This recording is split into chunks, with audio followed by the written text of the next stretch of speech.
மிக கொடுமையான இந்த விஷயம் என்னன்னா, மீட்டர் ஆட்டோ பீட்டர் ஆட்டோ அப்படிங்கிற விதத்துலலாம் ஆட்டோ ஓட்டுறாங்க. ஸ்ரீரங்கத்தில் ஒரு சம்பவம் நடந்தது ஒரு 20 நாளைக்கு முன்னாடி. அவங்க பேசக்கூடிய வார்த்தைகளை பார்த்தா இந்த மாவட்டத்தில் உள்ள வார்த்தை மாதிரி. இந்த ஆர்ப்பாட்டத்தில் கலந்து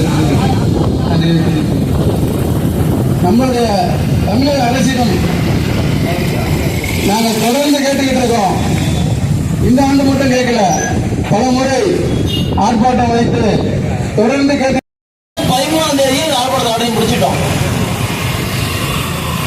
ஆனா இந்த திருச்சி நகரத்துல மட்டும் இன்னைக்கு நடத்தும். ஏன் இங்க இருக்க காவல்துறை உடனே லெட்டர் பார்த்து அனுமதி மறுக்கணும். ஏன் அனுமதி மறுக்கணும்? ஏதாவது அடிப்படை காரணம் இல்லை. போனோம் கோர்ட்ல சொல்றா, நீதிபதி எதுக்கு இதெல்லாம் போய் தடை பண்றாங்க? உங்க திருச்சியில் இருக்கவங்க என்ன ஆச்சு? திருச்சி போலீஸுக்கு என்ன மூளை சரியா வேலை செய்யலையா? ஏதாவது பிரச்சனையா?